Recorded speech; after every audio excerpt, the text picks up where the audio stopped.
thank you for joining the session on the future of payments. My name is Lillian, and I will be taking you through observations, learnings, and where growth in the payment scene within fintech is coming from. We will hear from AWS customers in the payment space on how they're transforming the way companies and businesses perform digital payments. To quickly walk through the agenda I have planned for today, I'm going to give an overview of the fintech landscape on AWS, including why more and more fintechs keep choosing AWS as their cloud provider of choice. And then I'm going to share a bit about what we've learned from our payments customers and how the payments landscape has been changing. Next, we're going to hear from some of these payment fintechs directly, including Omise, who will speak on how they're helping merchants to digitize, and from Hoolah, who will speak on how they're helping merchants unlock users that they previously did not have access to. Just to quickly introduce myself, my name is Lillian, and I'm the fintech lead for startups in Singapore. You can feel free to scan this QR code here to connect with me on LinkedIn. I've been with AWS for almost 6 years, with the last 4.5 years focusing on fintechs exclusively, starting from the beginning when the regulator in Singapore, the MAS, first announced that they had no objections to financial institutions using the cloud. And from there, the floodgates for fintechs to use cloud services have just opened. Since then, I worked with some of the top fintechs in Singapore, such as the likes of Singapore Life and Stashaway, to help them adopt different services on AWS, support their efforts to put in the right security controls and meet regulatory requirements, and ensure that their infrastructure is cost optimized and scalable. And it's not just fintechs in Singapore that are choosing AWS. Globally, 100% of the 2020 Forbes Fintech 50 use AWS. And there are a few reasons why fintechs choose AWS. Firstly, for the team at AWS, security and compliance is job zero, no questions asked. Whether you're regulated B2C fintech handling sensitive customer data and running live transactions for your customers, or a B2B fintech looking to sell your solutions to FIs that are regulated, AWS core infrastructure meets the most stringent security requirements. And we do this through our annual certifications and audits. We ensure that the infrastructure that we provide is certified by ISO, SOC, and other global and internationally recognized standards, which means that fintechs can focus less on auditing their infrastructure and more on their business. We also have a team of financial services, security, and compliance experts who spend a lot of time meeting with customers to create scalable, secure cloud platforms, specifically designed to complement the organization's security goals while meeting the strictest regulatory requirements. With our global infrastructure comprising 24 geographic regions and 77 availability zones, with 6 regions coming online in the next few years, we also offer the most extensive and reliable cloud platform, which makes it easier for our customers to expand their business globally with just a few clicks of their console. We also have an incredibly comprehensive breadth and depth of services, for example, in AI/ML, allowing fintech developers and engineers of all skill levels to create hyper-personalized experiences and messages to enhance customer engagements. Lastly, we have built our expertise through years of experience partnering with startups and financial services organizations of all sizes, including DBS, Siam Commercial Bank, UOB, Robinhood, Stripe, and much more. Zooming into payments technology specifically, we have seen a massive boom in digital payments in the last few years, with Asia leading many other regions in terms of payment revenue growth, generating over $900 billion in revenue in 2019, which is almost half of the global amount. In addition, we have seen an increase in payments contributing to banking revenue, rising from 33% in 2007 to almost 50% in 2019. Lastly, specifically in Southeast Asia, digital payment methods have grown faster than credit cards and debit cards for the first time in history. So more and more of consumers' consumption is going through these digital payment channels rather than through traditional methods. But what caused this boom in digital payments? Now, a few factors have played into creating the perfect storm for digital payments. First of all, high mobile penetration and increasingly digitally active users, combined with e-commerce markets, created more demand for digital solutions. At the same time, innovation was spurred by an increase in competition, with other players entering the payment space, such as telcos and super apps like Grab and Razor, Gojek and Tokopedia. These players challenged incumbents to step up their innovation efforts. And then when the pandemic hit in 2020, it exacerbated these conditions, forcing more brick and mortar merchants online, moving payments to cashless alternatives, and pushing retail consumption into e-commerce. Now let's hear from two digital payments players, Omise and Hoolah, on how they've been able to maximize the opportunities in this climate and how Omise has created infrastructure to enable any company to adopt payment services, and how Hoolah helps merchants to unlock a set of consumers that they weren't able to tap into before.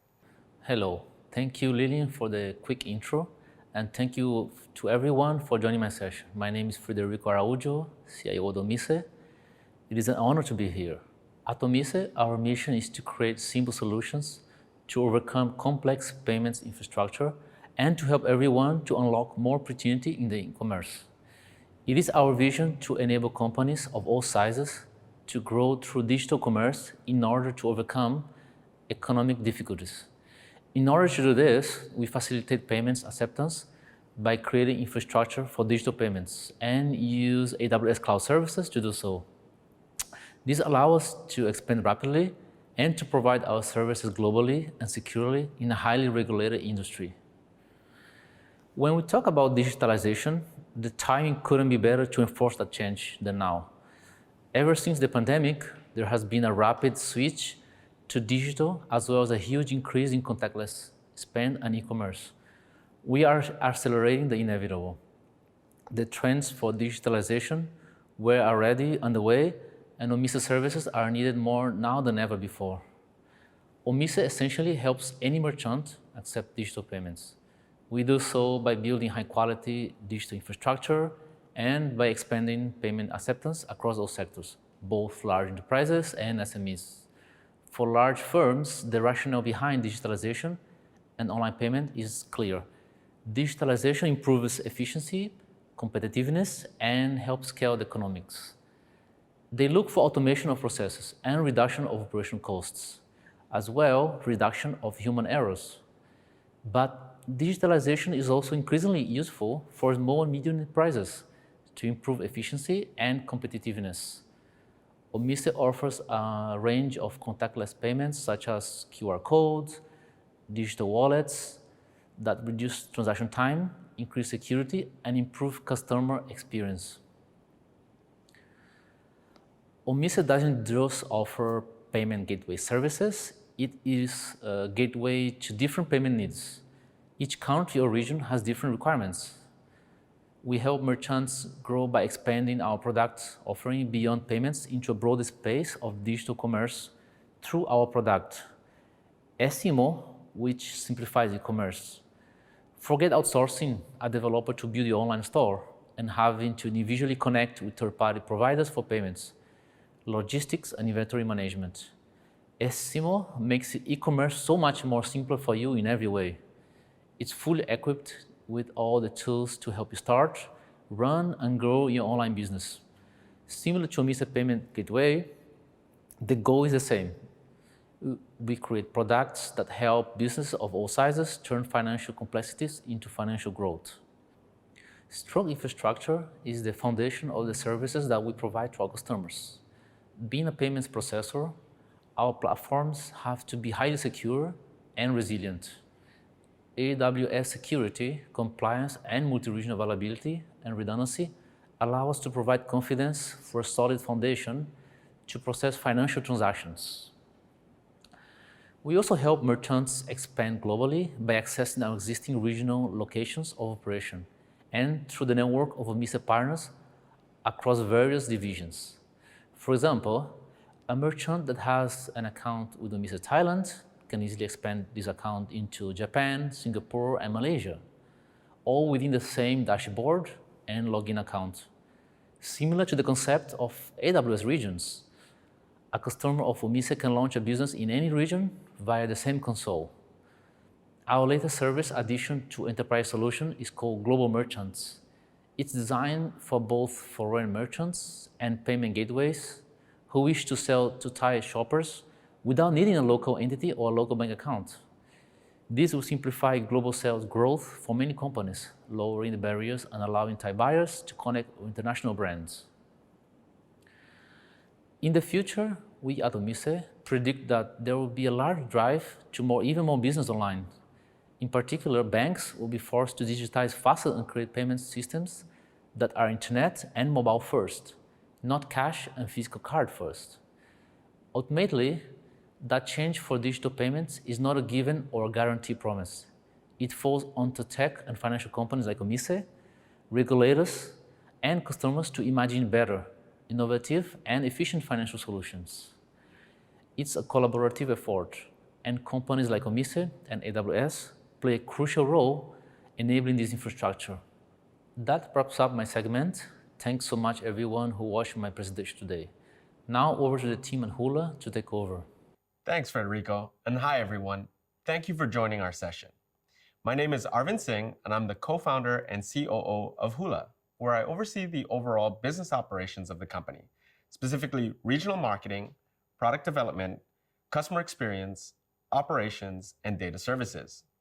Today, I will be taking you through 3 key points: how Hula is fueling business growth for both brick and mortar and e-commerce retailers, how Hula is helping merchants unlock the type of consumers that they were not able to tap into previously, and how AWS enables Hula to build data infrastructure efficiently and rapidly scale the business regionally. I'd like to give a quick introduction to Hula. Hula is Asia's first multi-market leading omni-channel buy now, pay later business, and we create mutual value for merchants and shoppers through responsible affordability. This is a model focused on responsible spending led by tech and education. We launched Hula in 2018 and are active in Singapore, Malaysia, and Hong Kong. We're launching soon in Thailand, Korea, and the Philippines in Q2, Taiwan and Japan in Q3, followed by Indonesia and Vietnam in Q4 this year. In 2020, Hula saw tremendous growth. Our total transaction volumes grew over 1,500%, with top-line sales over 800%. Across the region, we work with over 2,800 online and in-store merchants with the largest breadth of lifestyle blue-chip brands. From our prior experience, we noticed the gap where e-commerce was growing rapidly, yet merchants were constantly talking about their challenges with converting customers and seeing cart abandonment.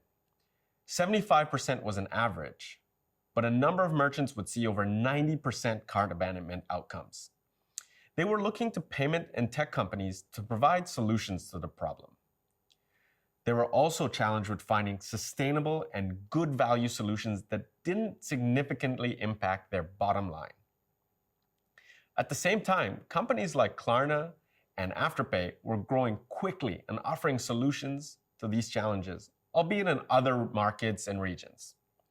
Thus, in 2018, we launched Hula with the intent to bring buy now, pay later to Asia to help merchants overcome these challenges and build a sustainable omni-channel solution that could operate seamlessly across the fragmented Asia region. And at the same time, give consumers a solution that is easy to use, fully transparent, and puts them in the control of their spending. The problems faced by merchants revolved around 4 key areas.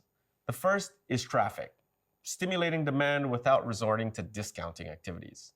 The second is conversion, getting more customers through the checkout flow. Third is basket size, helping customers buy the optimal basket of goods. And fourth, loyalty, getting repeat customers without the heavy spending. I'd like to share a quick view of our Bnpl omni-channel solution.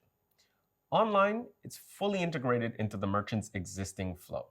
It's seamless, easy to use, and promotes conversion.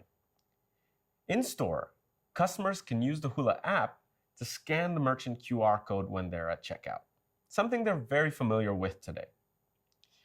Both online and in-store orders are easily accessible through the Hula app, giving both merchants and consumers an omni-channel solution.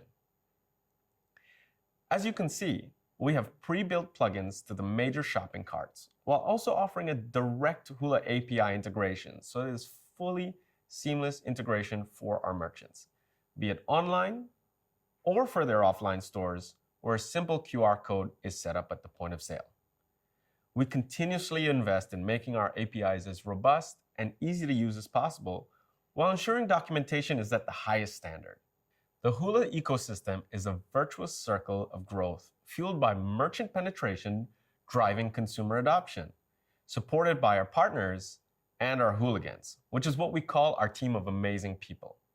Our partners range from global e-commerce platforms to regional payment gateways, and the relationships that we develop with our partners allow us to further understand and support our merchants.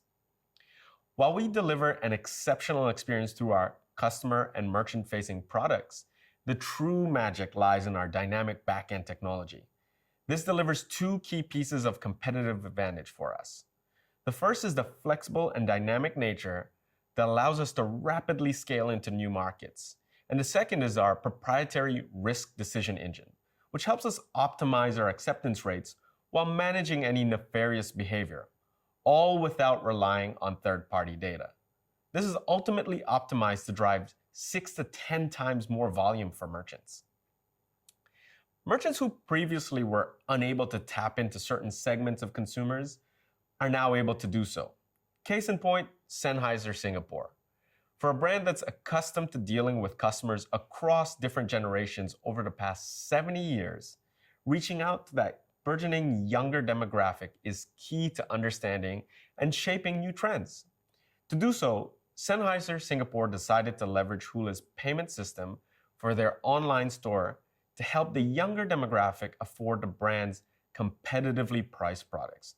In just 5 months, not only did they see a 30% increase in sales made via Hula, they're also now seeing more consumers completing their basket purchases, an increase in website traffic from Hula's store directory page to Sennheiser's site, as well as an 80% increase in GMV. Over the last couple of years, you can clearly see the impact that we've had on these merchants. Our merchant partners have reported an average between 20 to 40% increase in GMV. That's gross merchandise value. And AOV, the average order value. This uplift has come across the various verticals, ranging from beauty to home furnishing. We're also excited to be expanding our offering into new segments over the coming weeks, so keep an eye out for that. Building infrastructure for batch and real-time data can take weeks with AWS. However, building the same infrastructure on-premise could take months, or even in some cases, years. Hula uses AWS serverless technology so that we can build and scale data infrastructure on the go. Building, iterating, and scaling infrastructure in a short period of time allows us to accelerate speed to market.